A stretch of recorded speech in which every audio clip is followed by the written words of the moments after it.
out to learn a little bit more about sales, how to automate your sales tax compliance, and learning these 12 sales tax survival tips as a bonus. And we have Sean Munzer presenting today. Sean has over 10 years of ERP software experience.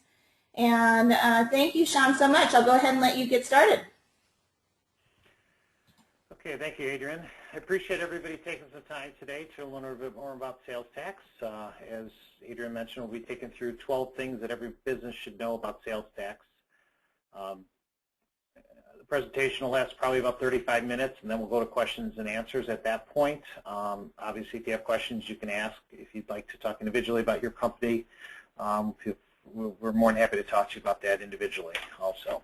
So with that being said, we're going to jump in, and for some reason, every time I hit it on the first screen, it holds up. So there we go.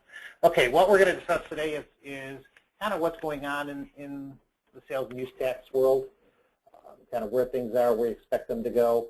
Obviously, we're going to go over the tips that we want to cover with you today.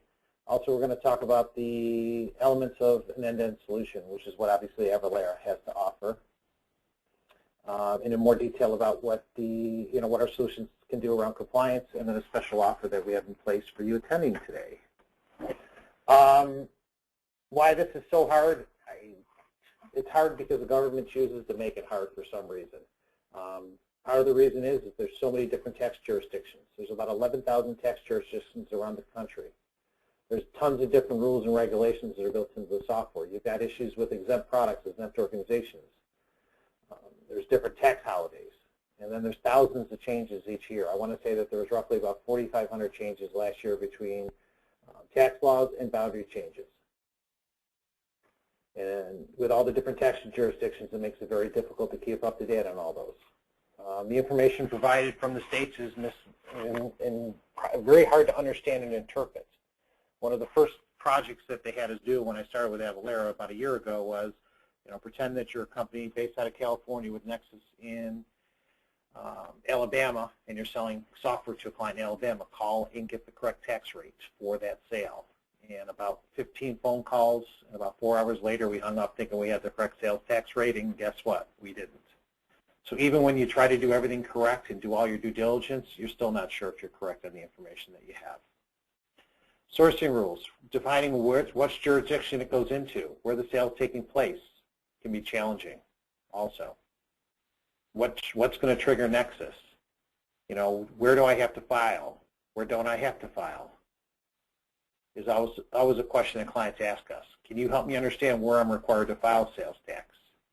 And obviously everybody's reading with what's going on around e-commerce, what's going on around that, because that's obviously changing the landscape when it comes to sales tax.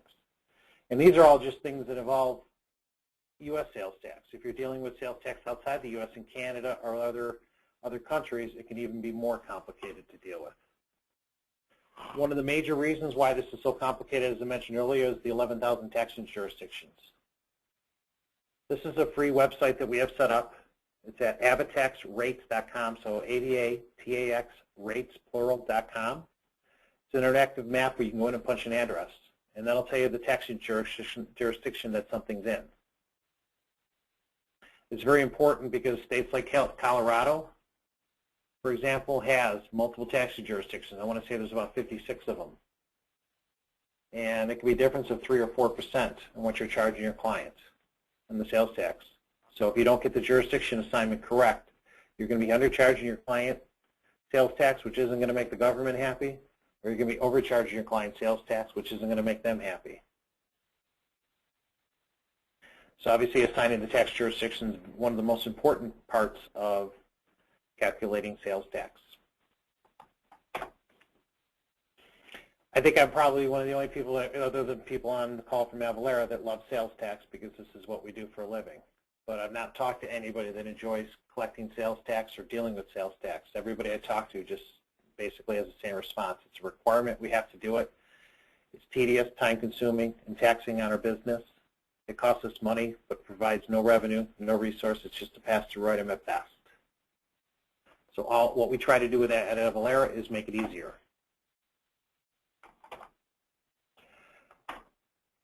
Audits. Audits are up dramatically than they were in the previous years. Again, everybody's probably reading it within the individual states that you live in, you know, the budget shortfalls that states are having. So states are looking for ways to increase revenue without increasing taxes. One of the biggest ways they're doing that is going out and looking for revenue that they feel they should have coming that they're not getting. So states are hiring auditors and going out and looking for that, looking for people that are charging incorrect sales tax or not charging sales tax when they should. Slide tells you that audits are up about 22%. There's an increased chance of about 22% that you're going to be audited.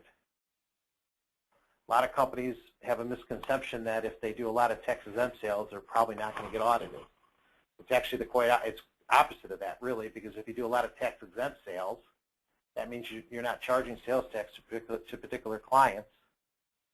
So there's more upside. Auditors are judged by the amount of revenue that they bring into a state. So if you're going to go audit somebody, would you go where somebody charged to see if they charged 6.35 when they should have charged 7.35? Or you're going to go where they didn't charge sales tax when they should have, because there's more upside there for them. If you go on any state website right now and look, I guarantee you that the largest number of open positions that they have on that website are probably sales tax auditors. So this is something that's happening more and more. So it's not a matter of when you get audited and if you get audited, it's a matter of when you get audited now. Nexus is one of the biggest issues regarding sales tax because people are not clear where they have Nexus. But what makes it really challenging is that the states define what Nexus means. So they get to change the rules as they go. Do you have people traveling across state lines to initiate sales? Do you have contract labor? Do you have 1099 employees? Are you participating in more than 2 trade shows in Texas in a year? Are you advertising in the Minnesota Yellow Pages? All these things can be Nexus-generated activities. And what's really challenging around Nexus is the fact that you could do all the due diligence to figure out where you have Nexus and pay a CPA or a tax lawyer to do that research for you. But the minute that you get that report pretty much is outdated because the states have the ability to change these rules as they go. The big buzz going on right now is economic nexus. That's what a lot of states are enacting right now. Is they're defining a physical presence in a state as doing a certain amount of business within that state. So whether or not you've ever stepped foot in that state or have representatives in that state, if you sell a certain amount of services or product within that state, they're defining that as nexus, and they're expecting you to file and remit sales tax within those states. Pennsylvania, Florida, California are 3 states already that have initiated that type of nexus. So it makes it very challenging because even though you can do all the due diligence, as I mentioned earlier, to figure out where you have it, it can change the following month. So it doesn't make it easy. Different states are just destination-based. Some are origin-based, such as Ohio. If you're shipping within Ohio from one county to another county, it's origin-based. So the tax method is based on where it's shipping from. Majority of the states are destination-based, so where the item's shipping to. But then you've got some states like California that are mixed source states. So it can be a combination of where it's shipping from and where it's shipping to that determines the taxability. I told you this wasn't easy, and this is why it's not easy, because the rules are complicated. Some municipalities require e-filing. States vary, or the payments vary by state, depending on how much activity you have going on in that state. Certain states could require you to file or prepay weekly and then file a return every month. Other ones require you to file quarterly but pay monthly and prepay monthly. A lot of jurisdictions aren't able to support electronic payments. You have to file paper returns with them. States like Alabama, you have to file with each municipality. Some other states, you actually just file with the state and they distribute the funds to the different municipalities. But states like Alabama, you have to deal with each individual municipality on its own. So depending on where you're selling, this can make this challenging. And that's some of the hardest part of this, is that You never know where you're going to sell. When we talk to people, we try to compare, some of the same reasons why companies would outsource payroll are the same reasons why they'd outsource sales tax. We'd make the argument that sales tax is much more complicated because with employees, you hire an employee, you know where they're located, they're not going to move necessarily, they could move, I guess, but they don't move that often. When it comes to sales, you never know where you're going to be selling, where you may pick up a customer. So it makes it that much more challenging. So you could be theoretically dealing with a ton of different jurisdictions. I mentioned some prepayments. Again, these are rules that the states and municipalities are left up to regulate on their own, which means they can basically set the rules as they go. So those prepayments could change. And then depending on where you're filing, obviously the types of prepayments and how often they're done could change dramatically also. So you've got to always adjust your calendar to what they've told you are the prepayments. If you're using an automated solution, that's all handled for you.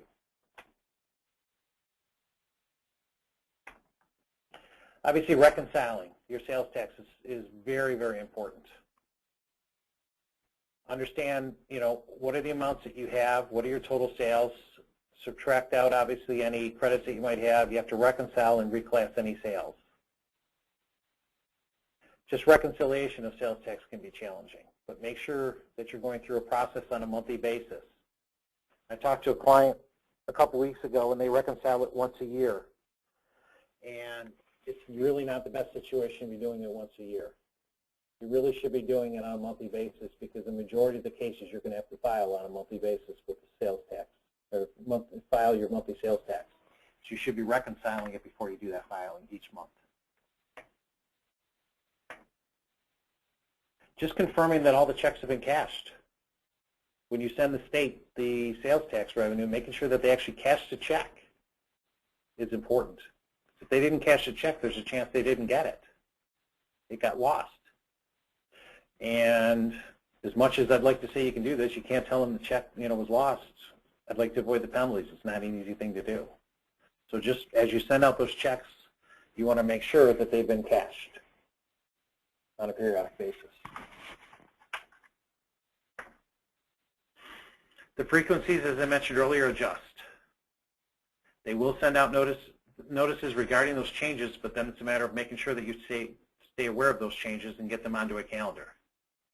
But even if you don't get the notice, you're still required to file on time.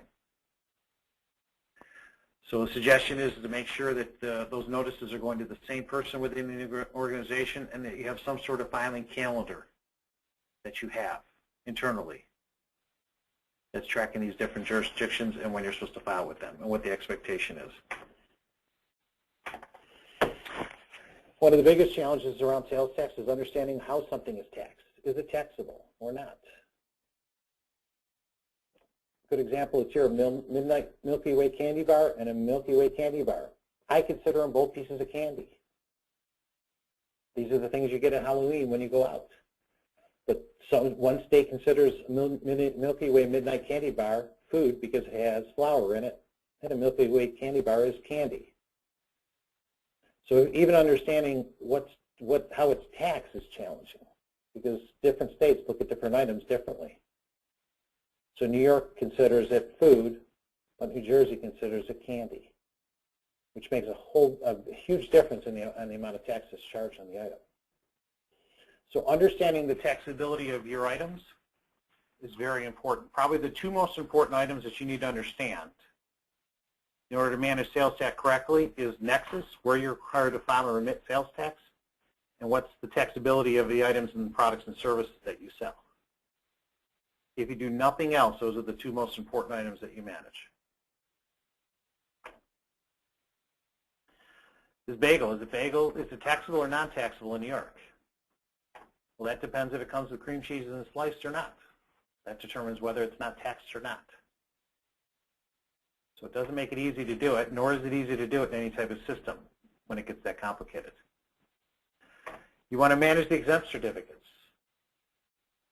How you manage them is very important. You are required to get a copy of that certificate and maintain that certificate for up to 7 years from that transaction.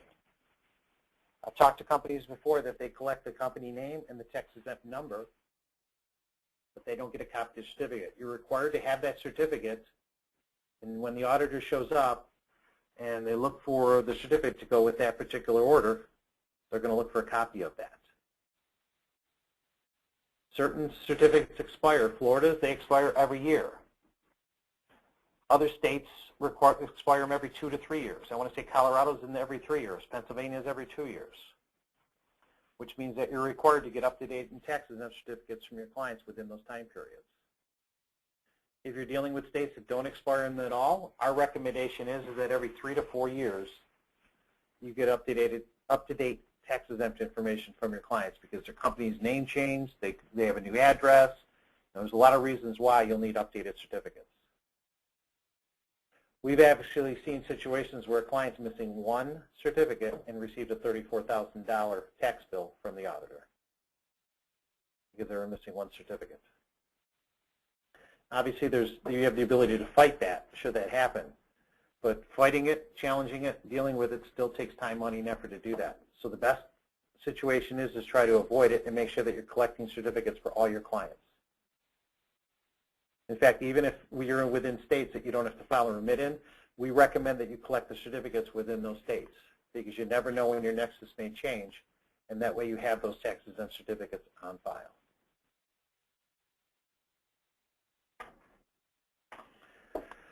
Notices, you definitely need to make sure that you pay attention to notices that come out. You know, when you do your filing, there could be questions that they have, that the state has. They're not sure of something. They don't agree with something. There's something that they're suspicious of. Regardless of whether you're 100% correct or not, when they have those concerns, if you do not respond to those notices, they can basically seize your bank accounts. They can put liens on the corporate officers, and they can suspend your business license. We've had situations where we've heard of sheriffs showing up at the door of clients, not clients of ours, but people using, you know, more of a manual process to do things, and basically shutting the business down until they can get a response to the notice that went out to them. So when you get a notice, make sure that they're responded to in a timely fashion. A lot of times when people get notices, it's just a matter of clearing up a couple of misunderstandings. You know, I had a client contact me a few weeks ago, and he had an issue with Massachusetts. And he didn't know what to do, so he called us. And we basically just picked up the phone, called, you know, the state of Massachusetts, answered a couple of questions for him based on what they needed to know, and the notice pretty much, that was it. It was taken care of. So responding to the notice in a timely fashion is important. Once you miss that and miss the deadline of that notice, it becomes much more challenging to deal with, even when you're 100% in the right. So make sure that you're dealing with those notices quickly. Zip codes is generally how most people have tracked tax jurisdiction assignment over the years because this is the best way to do it. They're usually using zip code or zip code +4 as the assignment for tax jurisdiction. What you'll find is tax jurisdictions don't match up to zip codes or zip code +4. So I think the last study that I saw was that if you're using zip code or zip code +4 as your basis to assign tax jurisdiction and you're selling into multiple states, there's around a 60 to 65% chance of you being accurate on tax jurisdiction assignments. I've not met an accounting person in my life, and I've been selling accounting software for 15 years in one form or another that ever was acceptable of a 60 to 65% accuracy. Your goal is to make it as accurate as possible. Zip codes change regularly. New addresses are coming up. Obviously, they build new streets, and they don't account for special tax jurisdictions or districts. And as I mentioned earlier, you can have multiple sales tax rates within one single zip code. Good example is try to look up on Google the tax rate for 80111. This is in the Denver area. These are all the cities surrounding Denver. I'm going to concentrate into that area. And these are different tax jurisdictions. Everything you see in here in a different color is a different tax rate. So everything up here in blue is pretty much 7.85, but this little area up here is 7.35. The little area down here is 4.35. This is one of my favorite ones because you've got 3 different tax jurisdictions that you're dealing with. So you got 4.35 here, 7.72 here, 6.85 over here. So this is pretty typical of many of the jurisdictions that you're going to deal with. California, very similar. New York, Florida, Alabama. So on that avataxrates.com site that I showed you earlier, the states with the multicolors are the ones with the most taxing jurisdictions.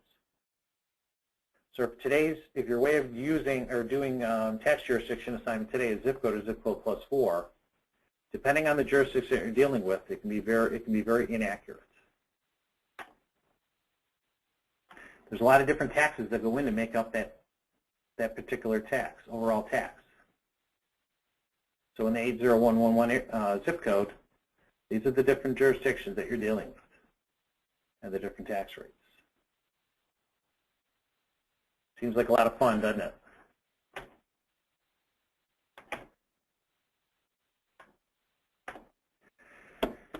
Insufficient records is one of the biggest things that we see and biggest risk that you have as a business.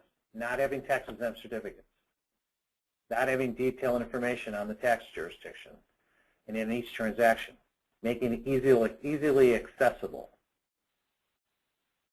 A lot of companies with tax-exempt information keep them in a 3-ring binder or in the customer file. It's a pretty good process, but not the easiest process to make sure that you have all the certificates on file, up to date and current. So having a good process in place to collect those and maintaining your records is very important. So, and I think the requirement is that they can go back, they can theoretically go back up to 7 years, depending on what they find. So you're required to keep that information for up to 7 years from the initial transaction.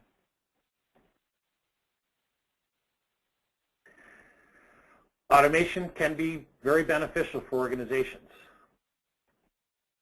It saves obviously a lot of time, increases accuracy, it definitely mitigates your risk, and you gain a lot of efficiencies.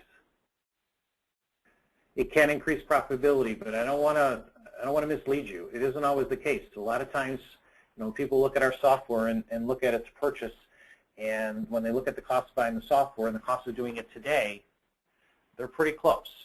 So it doesn't always increase your profitability. However, it's the real idea behind automation is to mitigate the risk. That's really the benefit of automation, is to lessen your risk come audit time. Make it more accurate, more efficient, but mitigate your risk.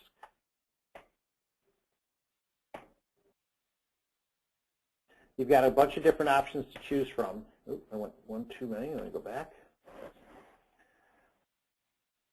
You can outsource everything, jurisdiction research calculations. You can hire a CPA or a tax lawyer to assign jurisdiction maps for you and do taxability studies. But that can be very expensive. It has low risk, but can be very expensive. Then you've got the no research generalized tax calculation. This is a large percentage of the clients that we talked to today are, I think I might have Nexus in Colorado, but I don't know. Nobody's come knocking at my door, so I'm not going to find out until, I'm not going to really worry about it. I've got too many other things to worry about, and I'll worry about that should somebody come knocking at my door. Well, that's obviously a high-risk area. Avalara, low risk, low cost. We offer a solution, an end-to-end solution around sales tax compliance. They can handle anything from calculation to certificates to filing remittances to sales tax returns for you. You're still managing the process. You're still maintaining it. We just become the utility to do that. Again, similar to payroll tax. If you, did a survey of companies 15, 20 years ago on who outsourced payroll tax, probably a very low percentage of people. Do that same survey today, much, much higher percentage, because payroll taxes has gotten complicated over the years, a lot more complicated than it's ever been. So automation takes human error out of the equation and makes it much easier to process, or much easier process. Same thing with sales tax. Obviously, as I mentioned earlier, we can do this calculation. We can also help with consumer use tax. One point I forgot to mention earlier. And no business is immune to this. If your company, for example, only sells to distributors, you're still required to file sales tax returns. They're going to say 0 on it, but you're still required to file those returns as well as manage those certificates.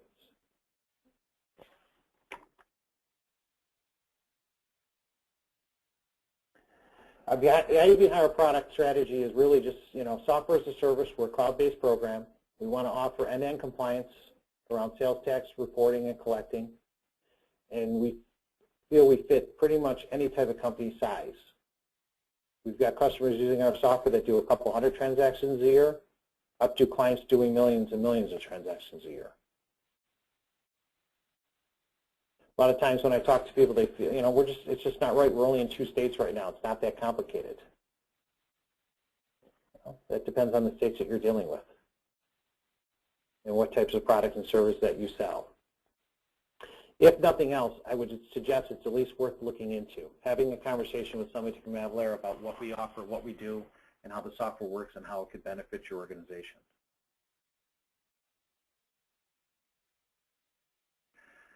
We offer a solution that can pretty much handle calculation of sales tax from any system that you're doing it in, whether you have an e-commerce solution, a point of sale, an accounting system, or any custom applications. We have over 180 different connectors to different ERP programs, CRM system, e-commerce sites, and so on, that can allow you to calculate sales tax, but it all funnels into one dashboard that you have access to with all the detailed information on those transactions.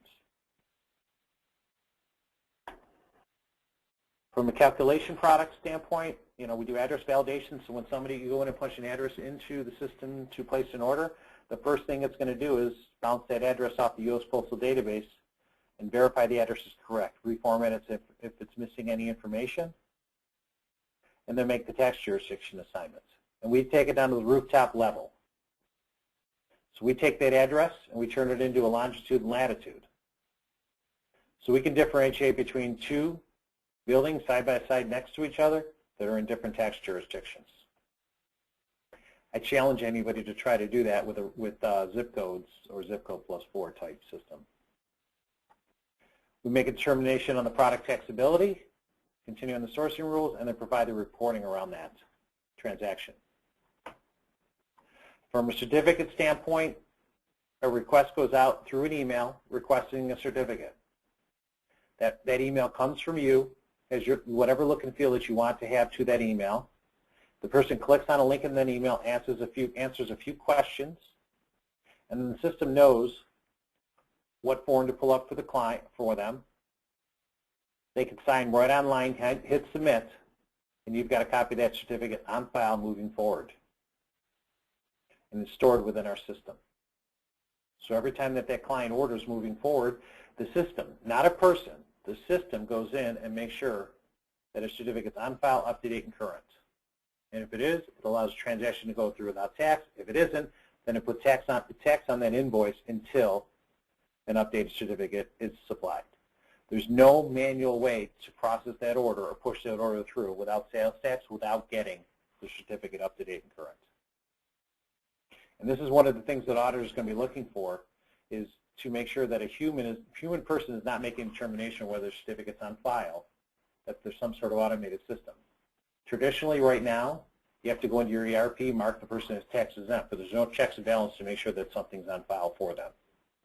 So somebody could theoretically mark the wrong person, or mark them thinking they have to update certificate on file, but they actually don't.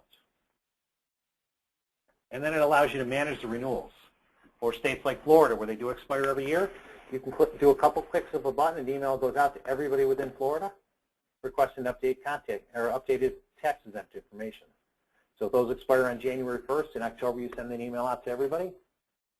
Automatic reminders will go out through the system also for anybody that hasn't responded. And what our studies show is 80 to 85% of the people will respond either after the initial request or the first reminder. So it makes the collection of those certificates much easier. And from a return standpoint, obviously we can handle the returns too.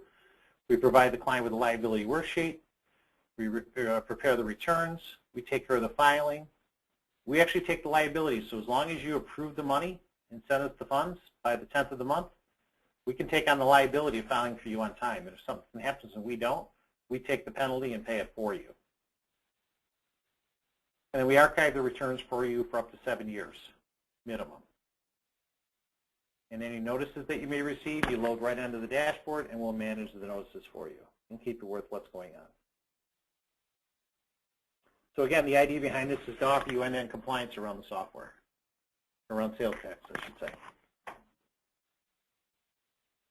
I think the slide kind of goes, pretty much with any software program. This is the way most software companies are going to try and pitch their product, and that it never sleeps, never takes vacations, always accurate, and so on.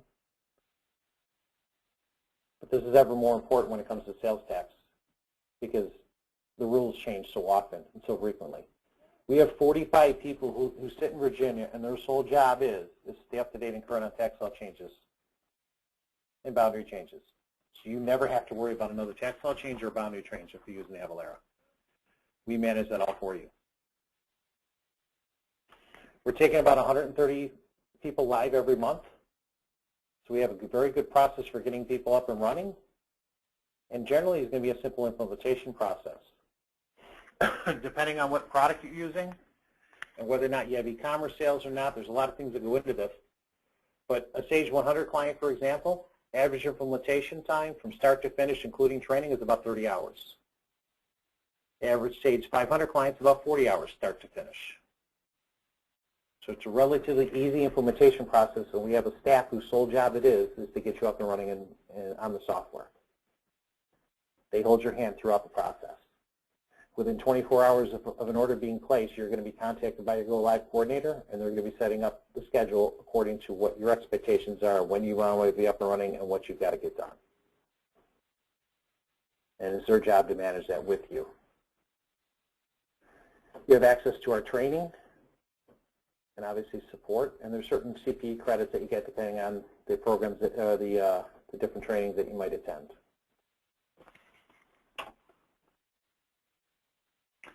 And this is the list of some of the customers that we have. We have over 10,000 customers and growing.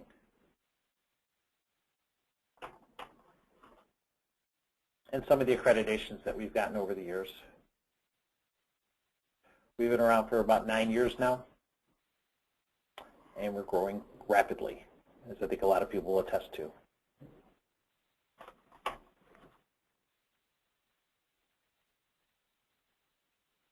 The idea behind this is to simplify the process of sales tax.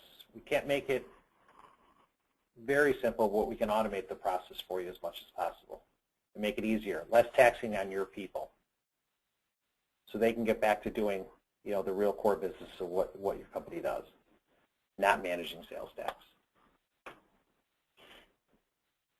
I mentioned an offer earlier. For attending this webinar today, if you purchase by April 29th, you will receive gold support at no extra charge on your purchase. The value of that is just over $1,700. And that basically is our presentation today. We'll open it up for questions that you guys might have. I hope you enjoyed the presentation, but we'll just open it up to see what questions that you guys have. Thank you, Sean. Back over to Adrian. Thank you, Sean. That's a great presentation. And thank you, everybody, for joining us. Sean, can you tell us how long Avalara has been in business and offering sales tax automation? Well, we started out roughly about 8, 9 years ago, and we just did calculation. That's all we did was calculate sales tax. But over the years, we've had people ask for different things, so then I think the next item is people ask for certificates, tax-exempt certificate management, so we built a solution around that. As well as recently, we bought the biggest certificate management company in the country. And then from there, people started asking for us to do filings for them. So we started offering filings sometime, I think, about 4 or 5 years ago. And right now, we do about 500,000 sales tax returns a year for our clients at this point. And then in the last couple of years, we purchased a pretty large CPA firm out in California, and now we actually can do compliance around sales tax. So anything that a CPA can do for you around sales tax, from like voluntary disclosure agreements to registration in states, audit defense, anything like that, we can also handle. So from a calculation standpoint, a company standpoint, about 8 or 9 years. But obviously our model's changed a little bit since we've added different products and services over the last few years. And there is a poll on the screen. If I can ask the audience to answer that question, that would be very helpful.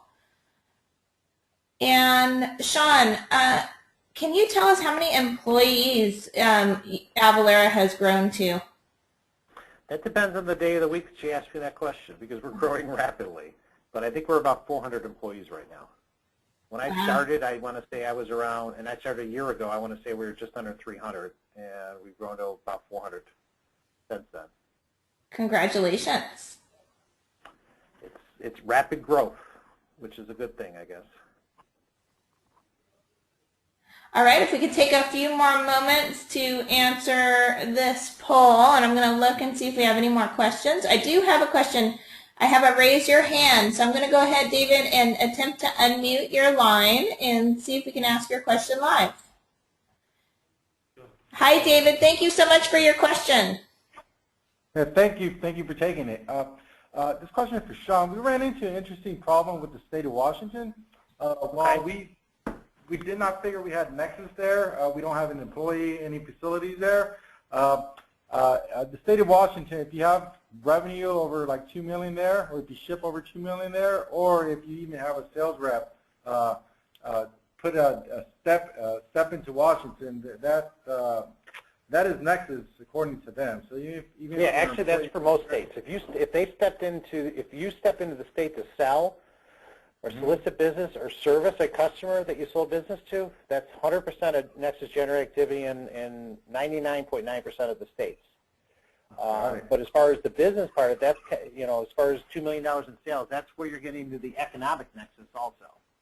So whether or not you physically stepped in that state or not, that seems to be where a lot of the states are going right now, is they're defining nexus as a certain amount of activity within that state selling. In other words, once you sell a certain amount, they're going to want you to file a remit, and they're going to define that as an economic nexus. Will your software be able to calculate economic nexus? Well, see, you have to understand the software doesn't. What you do with the software is you define where you have nexus. So you go in and say, I have nexus in Washington State, and then our system knows to start and calculate sales tax. The ideal client, in our mind, is a client that has a nexus study done, has a taxability study done, whether it's done by us or their CPA or their tax lawyer, so they understand where they're required to file a remit, how their items are supposed to be taxed within those states that they file and remitted, and then use that information to implement our software. Got it. So basically, if somebody buys our service, we can't tell you if you have Nexus somewhere. We can help you understand if you have Nexus somewhere, but if you need to understand if you're required to file there, you really should have a Nexus study done either through us or through somebody else. Because I'll tell you, I mean, I've talked to enough clients over the year. I've only been here a year, but I've talked to enough people that, we'll have conversations with them, and they think they have Nexus in these 3 states, and we'll have a conversation with them. It turns out they don't have it in these 3, but it turns out they have them in these 2 now that they didn't think about, because they hired a 1099 employee in Florida. They were thinking about, the activity that they had going on in New Jersey and New York, but they forgot about the 1099 employee that they got in Florida, and that's a Nexus generating activity. So sister companies, you may be part of an organization that has no Nexus within that particular state, but you may have a sister company or a division of your company that does have Nexus there, and when it comes to states, they don't look at the divisions between companies. If any company related to your company has Nexus within that state, every company that's part of that organization has Nexus within that state. Okay. Thank you for answering the questions. Yeah, you're welcome. It's not a simple question. It's a difficult one, but it's one you definitely need to look into as a company. Understanding where you have Nexus, I said it earlier, understanding where you have Nexus and what the taxability, of your items are within those states you have Nexus in are the 2 most important things that you deal with. Okay? And Sean, So if I'm understanding correctly, you have a whole team dedicated to building the Nexus study for you, and among other services. Is that correct? Yes, our CPAs can handle anything that has to do with sales tax, from registration in the states, because you have to register in a state to collect sales tax in the state, to deregistration. So if your Nexus changes, you're no longer going to have Nexus within that state. You have to deregister in the state. Voluntary disclosure agreements, Nexus studies, taxability studies. We can do anything around sales tax, and we're experts at it. You know, not anything against your local CPA firm or who you use, but this is all we do is sales tax. So we know what we're doing when it comes to sales tax. We're experts at it. And will your team set up your sales tax compliance engine for your clients so that it adheres to that specific client's requirements? What we'll do is we'll take the Nexus study will be provided back to you as the client, and then we'll use that information in conjunction with you to implement into our software. I know this sounds crazy. We can't actually go in and click the button for you and say, you have Nexus in New York, you have to do that, because that's considered tax advice by doing it. But we're going to provide you the report of where you have Nexus, and then it will help you implement it into our software. You just have to be the one to physically do that, and it's simple to do. You know, I don't know what you guys are using today, but I know like Sabrix, for example, if you have Nexus changes, you got to give them like 4 to 6 months notice to make those changes or where you have Nexus. Our system's simple. You go in and say, you basically, you know, when you implement the software or when you go into the software, you pull up a list of the countries you have Nexus in, and then within those countries you pick up, like in the U.S., you pick within what states you give Nexus in. And it takes literally 2 seconds to check a box of whether or not you have Nexus in Washington, for example. So it's a simple thing to do in our software. It takes a couple of minutes. But yes, the answer is yes, we'll help you do that. You have to physically do it, but we'll help you through that process. And David, thank you so much for your question. I think it was answered. Do we have any I'm here to answer any questions you guys have. Keep them coming. I love answering questions, guys. Does anybody else have any questions? I don't see. If you do have a question, go ahead and click the question mark or the raise your hand feature, and we will unmute your line with the raise your hand, and I will read your question live if you indicate it manually into the question box. And to follow up on that, if anybody has any specific questions unique to their company that they're not comfortable bringing up in this type of atmosphere, or they really just more want to have a one-on-one conversation, we're more than happy to, you know, talk to you guys about what you've got going on, what your challenges are, and try to help you as best we can with those answers. And we have 75% of you who voted. I'm just going to take a couple more seconds to close the poll and share the results. And thank you, everybody, for joining us today. Okay, I'm going to go ahead and close this out and share the results. It looks like 50% of you are interested in learning more. So we'll go ahead and follow up with a phone call with everyone. And also send the recording of today's presentation. And Sean, would you like to close with anything else? I guess the last thing I'd like to say to you to everybody is that you know, we know sales tax is hard. This is why we're in this business, and we know that it is not always the highest priority in a company's you know, things to do as far as looking into. If you're dealing with sales tax, which is obviously you must because you're here for a reason, either you're dealing with it now or you will be dealing with it in the near future, I highly suggest at least having some conversations with us around what we can do, what we can offer, and how we can help you. Because even if we're not a fit for you today, there's a very good chance that we may be a fit for you in 6 months or a year down the road, either because of your business changing or the tax laws changing, which they're changing almost on a daily basis. So it's at least worth looking into and kicking the tires a little bit on now, because that way, even if we're not a fit today for you for whatever reason, if we might be down the road, this way you have some good ideas of what it's all about, what the benefits are, and what are the costs associated with doing it. So I would suggest that you at least have a conversation with us, talk about what your situation is, and we can tell you how we may or may not be able to help. Okay? And besides thanking you, I appreciate you guys coming today. We're going to be doing these events on a regular basis, so you'll probably see other invites, I should say. But you know, I hope you found it informative. Very much so. Thank you so much, Sean. Everybody have a great day. We appreciate you attending.